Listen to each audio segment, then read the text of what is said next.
3, 2, 1. Welcome to Bellwether. Thank you for joining this week. Today we're going to talk a little bit about mental health. Now, I know everybody talks about mental health. We hear about it all the time. I feel like it's a story that's starting to kind of create its own narrative. A lot of people are talking about how we have this need to talk about mental health, but they don't actually do it. So I brought in a guest.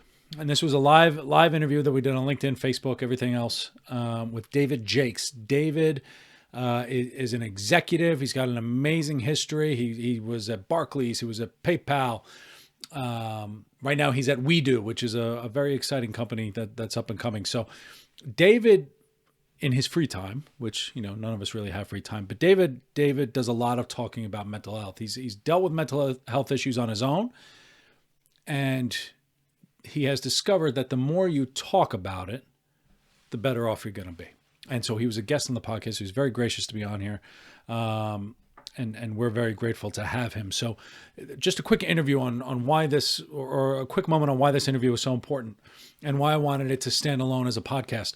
One, mental health in the corporate sector is not being addressed in the way that it needs to be addressed. And we're talking about it in circles. We're not providing the proper support that we need to provide.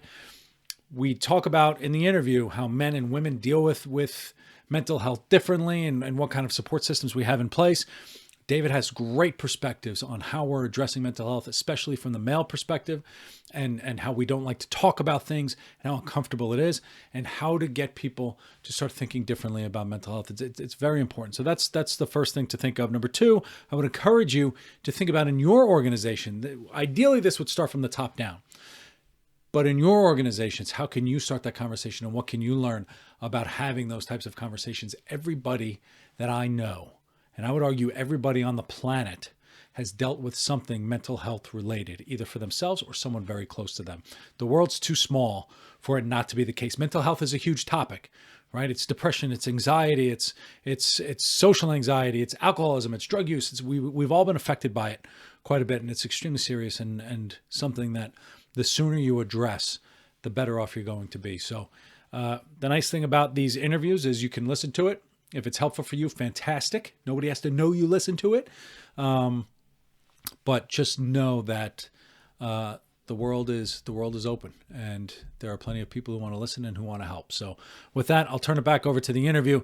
Please listen, and thank you to David Jaques for his gracefulness and his graciousness in providing his time, which is always very limited for everybody. So I really appreciate that. So thank you. Tune in, and I'll talk to everybody soon.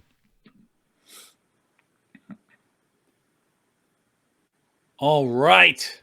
Hello, everybody. We are live. Thank you for being here. We are live on Facebook, YouTube, LinkedIn, Twitter, name them all. Bellwether Hub Live. I love doing the live guests. I love doing guests on the podcast, and I love when we're able to do this kind of live thing. And I know a lot of people were excited about this interview. We're going to be talking quite a bit today about mental health. And if you listen to my podcast that came out yesterday, when this podcast comes out, probably like a week ago, we talked about Ted Lasso, the TV show, mental health in sports, and how many people are afraid to tackle or talk about the mental health issue. And I've talked about a lot on this podcast, talking about struggles that I've dealt with, struggles in the workplace. We could talk a lot about how finding that valve to release some of the pressure, and especially men have a really difficult time dealing with this in the workplace, and it's a difficult topic to talk about. That being said, I was introduced to David, our guest today, fantastically, who also talks about mental health, and he's got an amazing story. And I like doing, when I pick my guests, they have to be valuable for the people who listen. And David's going to be valuable for the people who listen. We had a great conversation before. He was very gracious to have me as a guest on his podcast. And so I want to get into the topic of mental health today, talking about it in just a very frank and safe and comfortable way. And hopefully this can be helpful for anybody who's listening. So with that, David, welcome to Bellwether Hub. Thank you so much for being here. Well, thank you, Jim. It's a pleasure to be here. And for me, it's especially a privilege to be invited to talk about this subject, because anybody that knows me will know that you can put a microphone in my hand and put me up on a stage and ask me to talk about something I'm comfortable on, and I'll do it. But usually those subjects are venture capital investing, raising money for your startup company, growing your startup, the role of the CFO, asset liability management in banking. You talked about all those things. This is the first time I've really been invited to talk about what is something very passionate for me, and that is mental health and mental well-being. So this is very much a first for me, and it's a great privilege. So thanks for inviting me on. I love having you on. So we're going to talk about your background, because you have an impressive background, right? PayPal, Barclays, you've got some legit names, and right now you're at WeDo, and I want to talk about those. But when you're normally brought on, you just said it in a way that I liked. You're normally brought to speak about different things, technical almost, in a certain respect of, the CFO world and venture capitalist, and I have all this kind of knowledge and institutional knowledge that you have. Should mental health be almost a technical conversation, or at least when we have these business types of, let's talk about revenue and expenses, let's talk about strategic direction, should mental health be included in that, and how do we incorporate that? I think it should. I think that it's part of the bigger picture of work culture, work life, corporate culture, how these things are addressed in the workplace. And yes, we talk about how to grow your revenue, how to grow your business, how to be better, how to be more competitive. These are all things every business has to do, and they have to do to survive. But I would also argue that if you don't have a workforce that is happy, engaged, feeling safe, and feeling that they're supported, you don't have that strong infrastructure. So this is as important, and it typically tends to be, in my history, and I've been around for quite a few decades now in the workplace, but in my history, it's like even human resources were considered to be those annoying people in the background that they just tell us what we can't do and tell us what we have to do, and we don't really like them. Human resources is a wonderful profession. I know and consider some people as very close friends who are in the HR world. And that is probably where it has typically generated the interest in well-being. And people think of human resources as hiring, firing, benefits, but really a big part of that is employee relations and making sure that employees have a safe place to be able to speak, to be able to confide in someone, to be able to talk to their bosses. Everybody should be able to express themselves. Everybody should be able to express their concerns. And in the workplace, if you are in a division and you go to your manager and you say, Jim, Joe, whoever, Betty, whoever your manager is, I'm really concerned about profitability in the division. We're doing something wrong. This is my suggestion for making it better.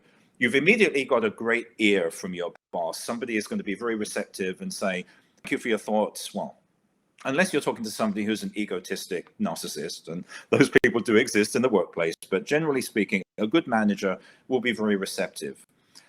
I would argue that for many managers, if an employee goes to them and says, I'm concerned about morale, I'm concerned about how people are feeling depressed, people are feeling demotivated, people are worried, people are uncertain, how will the boss react to that? How will management react to that? And it will be generally one of three things. It will be just ignore it, don't worry about it, everything will get better. Or it will be, okay, I need to do something about this, but I don't know what to do, so I'll kind of deflect it for the moment. Or it will be, thank you for telling me about this, I'm really concerned about it. I need to sit down with people and talk to them, hear their concerns, and hear their concerns about morale, mental well-being, how they're being treated, their balance of life, as openly as I would talk to them about something as technical as profitability or ethics or whatever it is that we would normally talk about. So yeah, I think it's hugely important, Jim, and I hope it's happening more. I fear that we're only at the beginning and there's a lot of work to be done, but that's a great opportunity for so many people. Yeah, and I like how you almost treat it as infrastructure. It's organizational infrastructure, and when we talk about corporate training, we talk about corporate development, learning development, and giving people the resources they need to have the autonomy to make good decisions, have the ability to be successful in their organization. Teaching them how to have these difficult conversations, especially from a management perspective, maybe not even from a management perspective, is extremely, extremely important. And I feel like that's where most learning and development focuses should be to be, I guess, spent on teaching that level. So talk to me a little bit about your mental health journey. You come from impactful industries, right? So you've got Barclays, where I would say psychological Yeah. safety may not be, not necessarily for Barclays, but in the financial industry, psychological safety not necessarily known for in the financial industry. Um, PayPal. Now you're at We Do. Talk to me about your background, and we never really talked about who you are and what you do, so we could talk about all that before we get into the other stuff.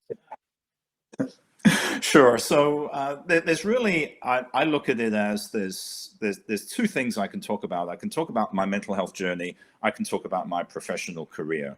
So let me talk about the professional career first of all. And yes, my first job was with Barclays Bank in London. Um, Not that I had a great passion to want to be a banker, but I needed a job out of school. It was a good employer. They paid well. It looked like there was opportunities. And I worked for Barclays International Division because I always wanted to experience living in another country. So I joined in London, and I thought if I join an international company, hopefully there'll be an opportunity for me to see another part of the world. So entry-level jobs, I won't bore you with what they were, but I ended up specializing in currency and interest rate risk management. And that was in a fascinating time where we had huge deregulation in the UK. It was the Margaret Thatcher era. We had growth of financial markets. We had every country in Europe had its own currency. So there's a lot more work to be done, a lot more economies to understand than there are today. Fascinating, a huge development of derivative products that I was very fortunate to be able to grow up with, and derivatives that were used truly to be able to reduce risk, financial risk, rather than the misuse that they are associated with and have been associated with maybe in the last 20 years or so. Right. So grew fairly rapidly in that position, ended up doing advisory work for the bank's clients, mostly on currency and interest rate risk management in London and throughout Europe. And then the bank offered me, after a lot of deliberation and me asking for a posting overseas, and I was saying, look, I'm single, I can go anywhere, I can go tomorrow if you need me. They finally offered me a 2-year assignment to New York. And off I went to New York, and 2.5 decades later, I'm still in the US. So 2 years turned into 5 years in New York, doing the same job. Right around year 4, I met my wife, who's a native Californian. That led to me moving to California in 1994. And after I arrived here, I first went to work for Silicon Valley Bank, which is a fabulous institution right here in Silicon Valley that provides services to startup companies, venture-backed startups. So that got me into the local banking, venture capital startup world. And right around 1999, I'd taken that job about as far as I could take it. And I kind of got bitten by this startup bug, and .com in a company's name was everything. That was still relatively new. And I thought, I want to really experience this startup environment, because I want to get my hands dirty with a lot of different things. I don't want to be pigeonholed and segmented in a particular area. So I found this tiny little startup that nobody had ever heard of, called PayPal, which was in a one-room office above a hall, and was one of the early employees. And it's unusual that a company so early and so small would hire a CFO, because typically you don't need a CFO. And I come out of banking. I was the treasurer at Silicon Valley Bank. And the reason they hired me, or needed to have somebody like me, was that it was a financial services company. And so I had the great privilege to work with some amazing people at the beginning. And what I knew about programming was probably that much. And the CTO, Max Levchin, who was really developing the product, really knew nothing about finance. And so we kind of educated each other and worked with each other. He was building the product with his team of engineers, and I was building the interface with the banking system, credit card processing, and the whole financial safety, soundness, security piece behind that. And so, yeah, that was a roller coaster of a ride. Depending on the day you talk to me, it was either the best job in the world, the worst job in the world, the most stressful, the most exciting, the most motivating. I did meet incredible people, and it was a wonderful experience. So after I left there, I was actually hired by the first venture fund that was the first venture investor in PayPal, which was the venture arm of Nokia. And got to work for Nokia when they were the world leader in mobile phone technology back in the early 2000s.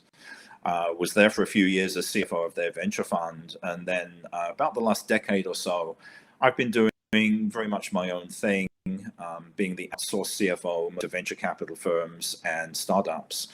And about a year and a half ago, in the middle of 2020, I got involved in WeDo. And I had, very serendipitous, I had met Indiana Gregg, who is the founder of WeDo and the creator of the product.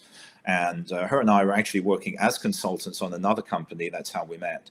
And right around June of 2020, I got this call from Indy one day saying, David, this amazing thing is happening. You have to be a part of this. I have to have you here with me. And after I think a 1 hour Zoom call, I said, okay, I'm in.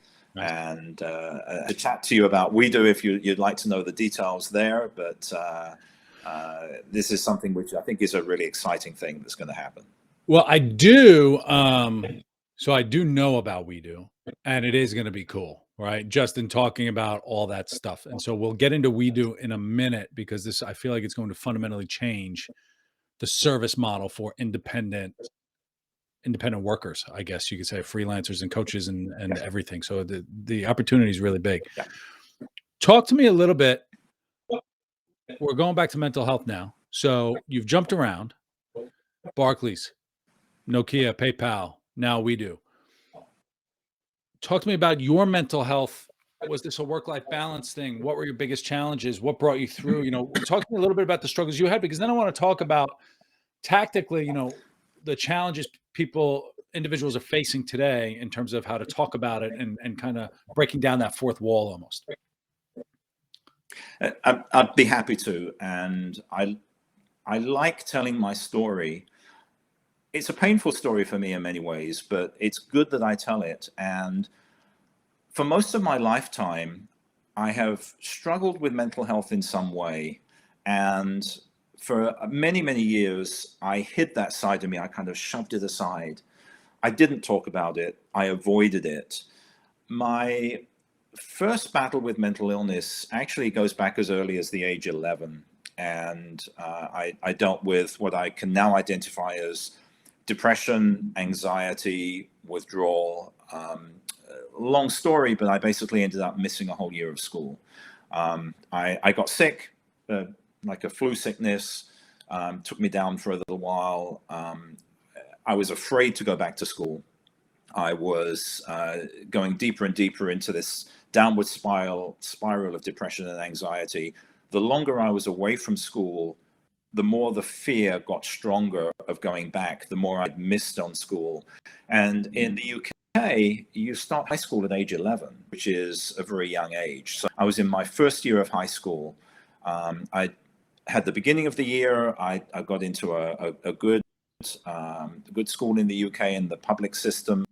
Public school in the UK has a slightly different meaning, but I mean public, open to the public, and was very happy at the initial start of that. And then this trigger happened. I ended up missing a whole year of school. I was hospitalized for quite a while and under all sorts of observations, medicated, but in talking to my doctors in my adult years, they looked back and said, well, probably the only medication that was available at that time was really tranquilizers. So that's why a lot of this is a blur for me. I don't really remember it. I did then get back into school, went to a school for kids with speech. was helped tremendously by some amazing teachers and an amazing head teacher that helped me a lot and got me back into mainstream life. And I was able to then progress into normal studies, catch up, work hard, catch up, get into college to study economics, and then into the workforce.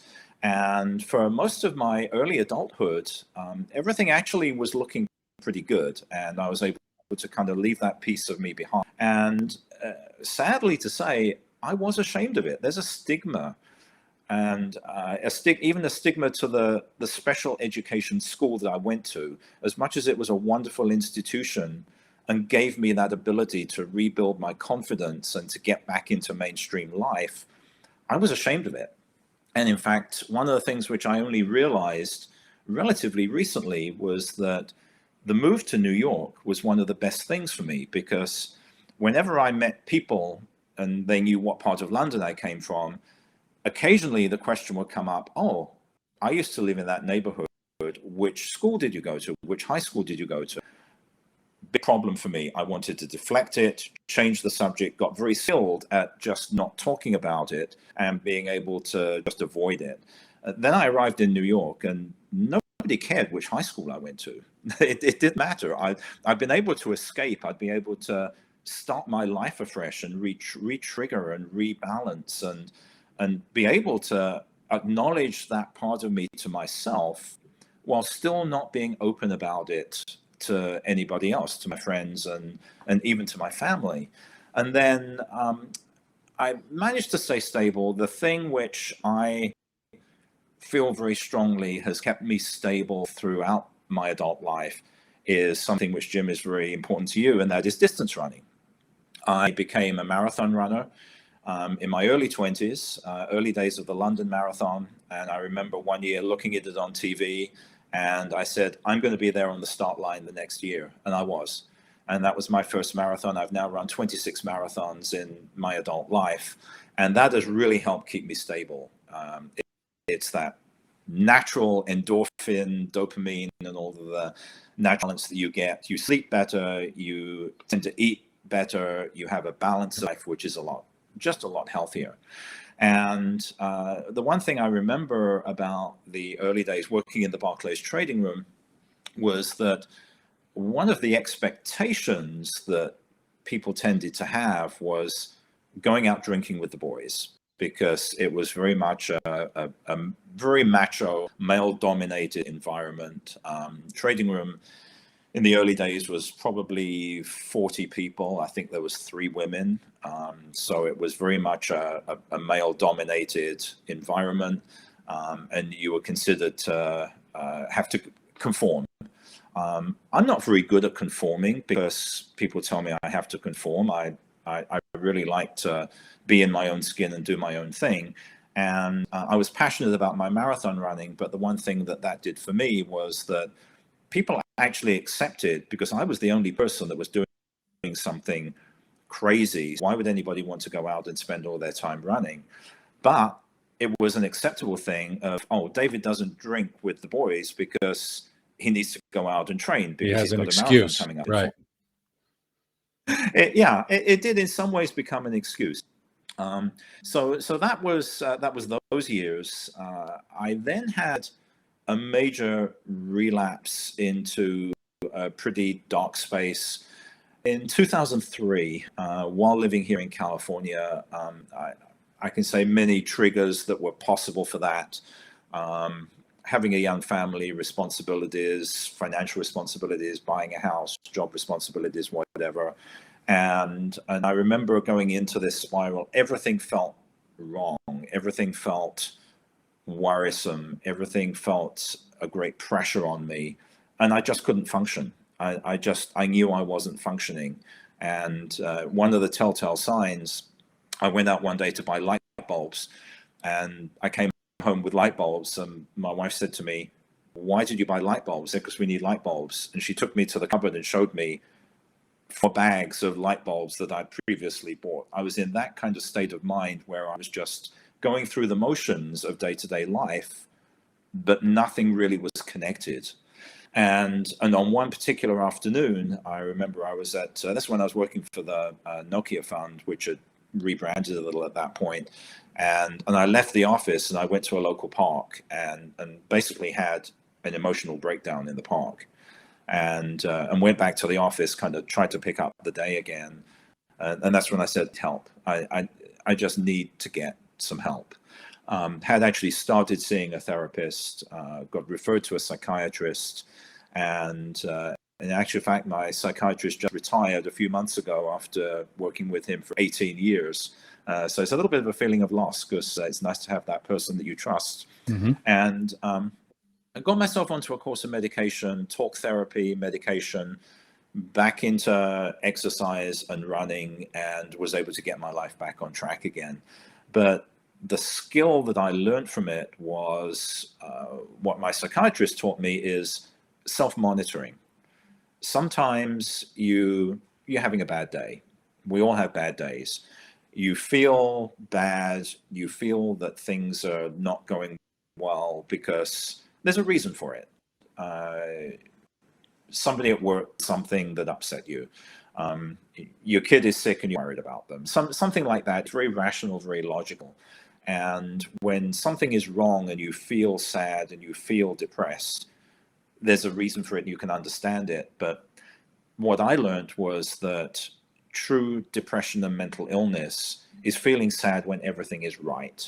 And I had another one of those moments one Saturday morning when my kids were young, playing on the kitchen floor, and I cried. I literally cried, and I was ashamed because there I was, in my early 40s, I think, and men don't cry, and but it felt good to let go, and that was part of that realization, was that letting go and letting your emotions go like that within the confines of my own home with my family who are supportive, it was a safe place.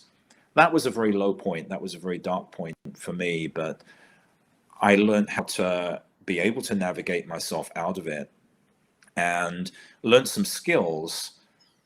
But what I didn't do was then go to my employer and say, I need to take some time off because I'm mentally ill. And I remember we used to have, it was a venture capital firm, so we'd have a weekly partners meeting and every Wednesday morning. And I remember thinking to myself, if I had a physical illness, if I'd broken my leg, if I'd been diagnosed with something life-threatening, I would have no hesitation saying to them, look, I need to tell you this is what's going on with me. I need time off. I need time for treatment. Need support in whatever. And I know that I would have got it. But if I'd have said at that point, I'm going through a dark space in life, I need some help, I need some support, they wouldn't have necessarily understood what to do. Now, I was not working with bad people. I was working with people who I know would have been supportive, but they were not skilled in knowing what to do. And that's where, for me, it's this big difference between something which is physical and noticeable versus an illness of the mind or the brain. And it's a simple imbalance of brain chemistry. And that is what can put you in a bad place. It can be treated with medication. It's an illness. Depression is an illness. Anxiety is an illness. Bipolar disorder is an illness. Alcoholism any addiction is an illness. It can be treated. And that is the big thing which is so important, is to teach people that these are illnesses that need treatment. People need support. They need help. They don't need stigmatizing. And the more we talk about our stories, the more it helps to take away that stigma. And that is what I want to do. And that is really my new mission in life. Invite me to go and talk about venture capital, sure, I'll do it. But if anybody really wants me to talk about what are the things important to me, this is what I would tell you. I love that, and thank you for sharing the story. Let me talk about the stigma versus the ashamed stuff, right? And there's a lot to go into that. Um, because I want to talk about the fact that you had a safe place and you were able to build a safe place in order to do that. I want to talk about giving people the resources at work to be able to handle that and giving it legitimacy and validity. Does the ashamed part go away when the stigma goes away? Which chicken or the egg, which comes first? Because it's uncomfortable. It's seen as a weakness, right? And to admit that is Yeah. almost like you're admitting a weakness. Whatever. I mean, mental health Yeah. is it's a massive topic, right? I mean, we've got depression, we've got anxiety, we've got drinking, drugs, we've got all kinds of different components of this. It could go in different ways. What got you, you can't really turn off the feeling of shame, but what comes first and how do you calculate or balance the two between the external stigma versus the internal Yeah. focus on you and the feeling of ashamed? I think the inward feeling of the shame is something you can control. And again, I had a major realization fairly recently, which is one of the things that triggered this whole new passion that I have. And that is, if you've done something wrong, if you've done something truly shameful and you feel ashamed about it, that's okay. If I've caused somebody some deliberate harm, if I've been an absolute jerk, if I've been uncontrollably rude to somebody, insulted somebody, and then realized I shouldn't have done that, that's something to be ashamed of. Mm-hmm. You can correct that. You can apologize for the way that you treat people. If they accept your apology, you take away the shame. And so that's my realization is, if I've done something shameful and something that I should be ashamed of, I understand that. But I had not done anything wrong. I did not ask to be born with a tendency for mental illness. And I don't consider that my mental illness is particularly bad. I think compared to what I've heard other people's stories, mine has been very controllable, and I've been very lucky that I've not had the depth of some of the really bad stuff that some other people have dealt with. But I still felt ashamed.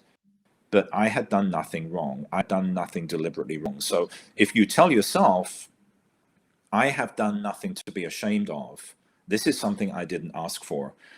Give you an example. On my podcast channel about a year ago, I interviewed actually a friend of mine, a guy named Joe Hurd, who'd been diagnosed with prostate cancer at the age of 46, which is very unusual. He felt a sense of shame because it's something that people don't talk about. It's unusual for somebody so young. And he went through the same thing. I have done nothing wrong. I didn't ask for this. I didn't want this. I didn't make it happen. It happened to me. I couldn't help it. So that's the shame factor, is something that inwardly we can say to ourselves, I have not done anything wrong. I have nothing to be ashamed of. And that is a huge hurdle. If you can overcome that, then I think that it's very powerful and you can do a lot. With regard to the stigma, stigma is very much a societal thing. There is stigma to any kind of addiction, stigma to crime, mental illness, so many different things. And that is really a case of changing attitudes. And one of the things which I often tell people is, look, I'm not a doctor. I don't have professional qualifications. I don't have letters after my name in which I can treat people for their mental illness. But what I am qualified to do is to tell my story and encourage us to do the same. And the more stories are told, the more the stigma is diminished. There's a lot of work that has to be done. But I think, first of all, get comfortable with yourself. Tell yourself, if I haven't done anything to be ashamed about, why am I feeling shame? And then tell your story to the extent you're comfortable. If you're not ready to tell your story, you don't want to be public, you want to be private about it, that's perfectly fine. It's your level of comfort. But if you do tell, what you'll find is so many people will say something like, my mother went through exactly the same thing. My best friend went through the same thing. I've been through the same thing. And they'll talk about it. If you talk about it, somebody else will talk about it. Somebody else will feel better. It may help them be more open. That's what we can do to help take away the stigma. But there's a lot to be done. lot to be done. I do, the logic versus emotion internally, right? We have the feelings that just kind of take over, which kind of take away the logic of, and it's interesting the way you describe depression of, you feel that way when everything is okay. Um, but then also the stigma comes, it goes away with understanding. And so going back Yeah. to, and understanding comes from talking about it. So going back into the workplace, have you seen anything, or have you, because you've talked a lot, you've had a lot of guests on your podcast in terms of mental health. Have you heard anything in the workplace of um, people taking initiatives to start the conversation in the workplace? And I'll put a sub question to that, because we've talked a lot about, you know, women in leadership positions and challenges that they have in obtaining leadership positions and everything else. And we're making progress there. More needs to come, and everything.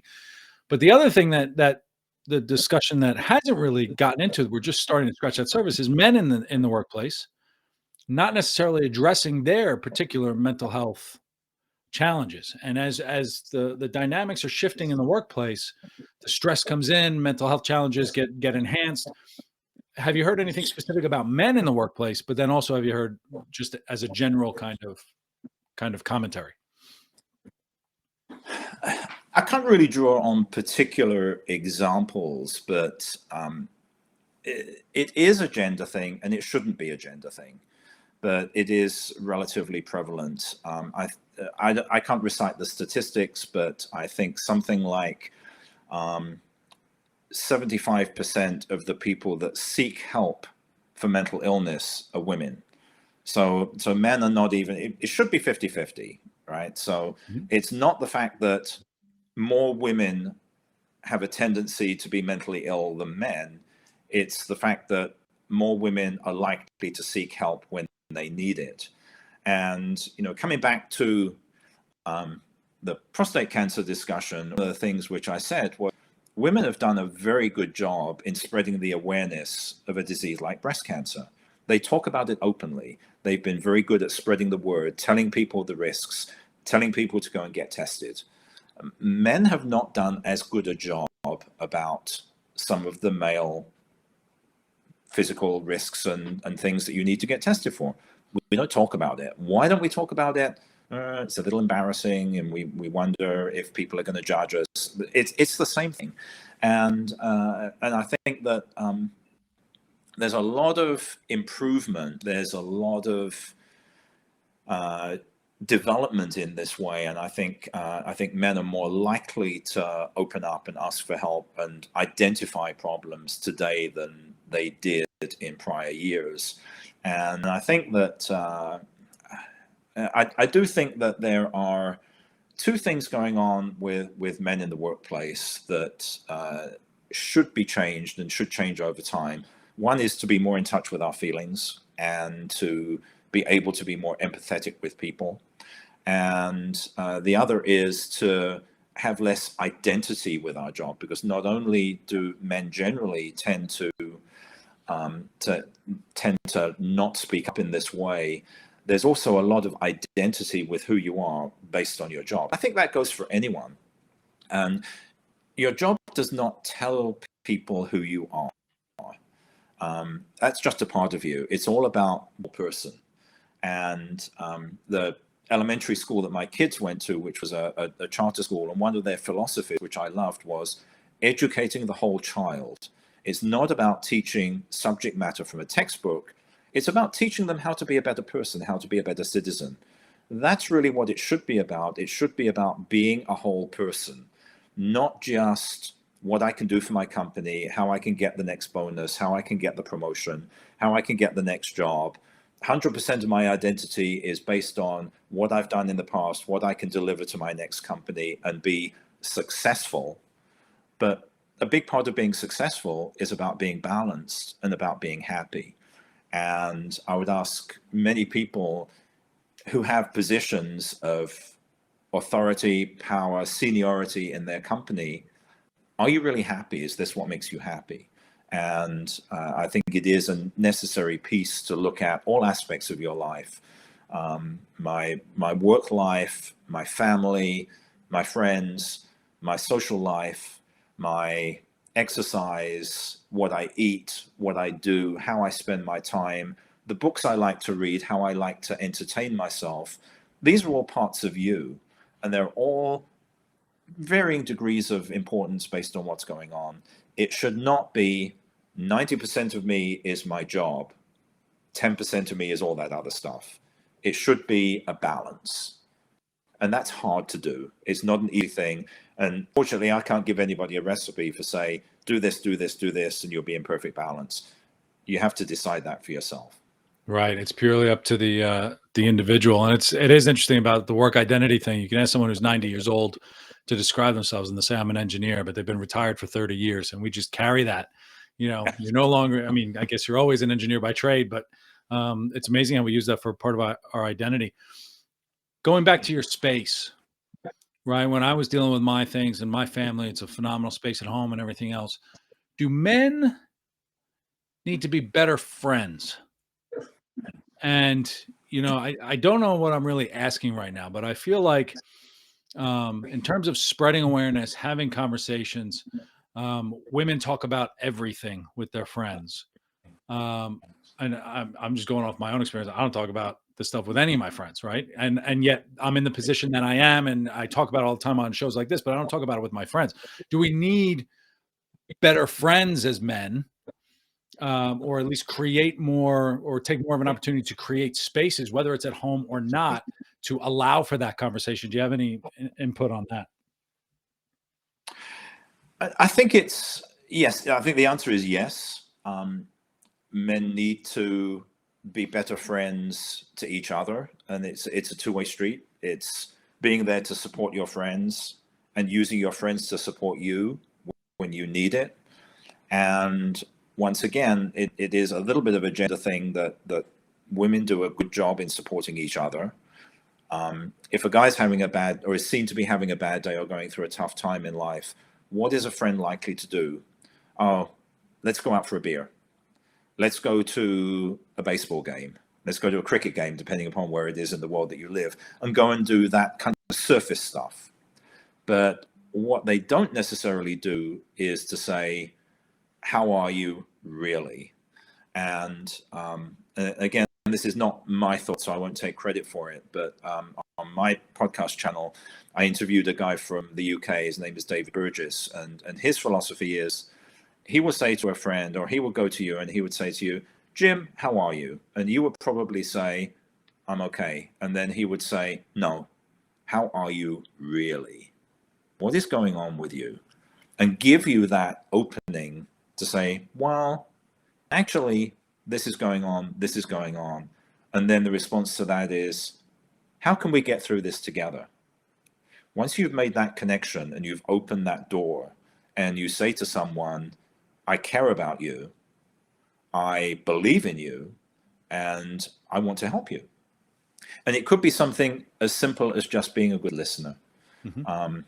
A little bit of a cliche, a problem shared is a problem halved, or something like that. I think that's an English thing, but it's true. You tell somebody about a problem, you don't necessarily need them to solve it for you. And one of the things which I always say is, if you put yourself into therapy, and there's no shame in doing that, the job of the therapist is not to solve your problems for you, is to help you solve your problems yourself, to give you the tools to help you. And sometimes it truly is just talking, just opening up and talking. And coming back to what I said earlier on, it feels good to let go and show your vulnerable side, and show that that's actually a point of strength, is when you show somebody, look, I have this vulnerability, I need your help. That actually, I think, is very empowering. If a friend comes to you and asks for help, does that make you feel good? I bet it does. Because even though it might be a little bit intimidating, you may not know what to do. If somebody is going through a rough spell, they need help, at least be a good listener. Even if you can't make the solutions for them, you can't tell them what to do to make it better, be a good listener, be there for them, help them overcome their problems themselves. That's fantastic. And you actually just answered my next question. which is, who's responsible for starting this conversation. But I guess we're all responsible for starting it up on our own. And we'll go that way. We have a few minutes left. Let's talk about what's next for you, right? Mental health, you've got We Do. Where can people go? How can they find you? And how can they get more? I'll put your stuff across the bottom here, but talk a little bit about what you're up to now. Sure. So as much as I do not recommend to anybody that you put your entire identity into your job or what you're doing, an increasing part of my identity is with We Do. And as you kind of mentioned earlier on, just a brief summary of what We Do is about. It is going to be a new app that is going to support the world of freelancers. So this could be coaches, consultants, personal trainers, yoga instructors, violin instructor for your kid, whatever it is, anybody that's providing a service and is doing it on their own. So it really supports the world of the freelancer. It's a little bit of an intimidating world, but especially in the COVID era, there's been a huge shift of people coming out of conventional traditional employment and looking at what can I do, how can I take the technical skills that I have and build this into a business myself and do it to provide a service to others.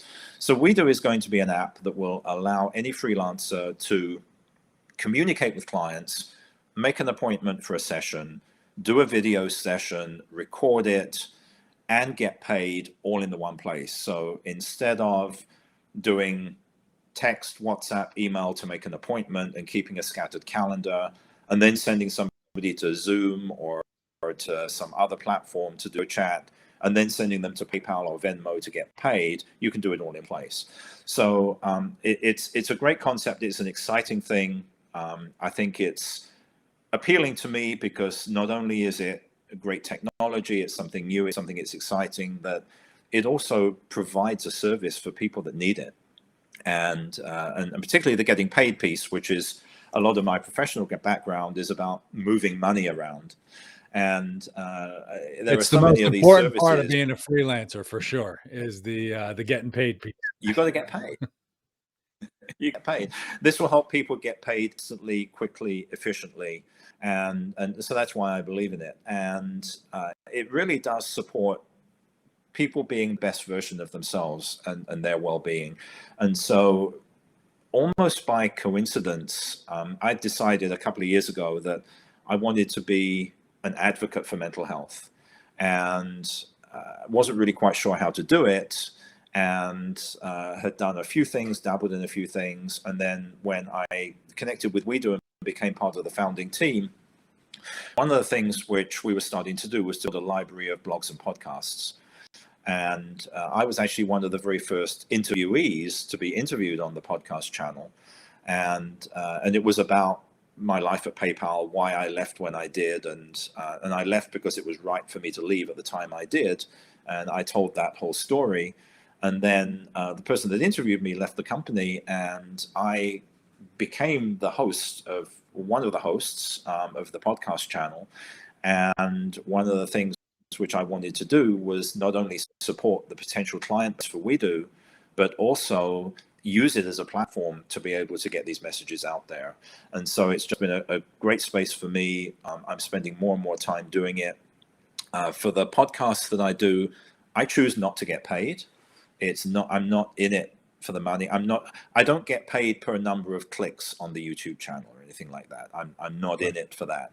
I'm in it to be able to spread the word and to tell people it's okay to open up, it's a talk, show your vulnerable side. It's a position of strength if you do that. So that's what I want to be doing for the next few years. It's a wonderful thing, and it's a good cause. It's going to help a lot of people.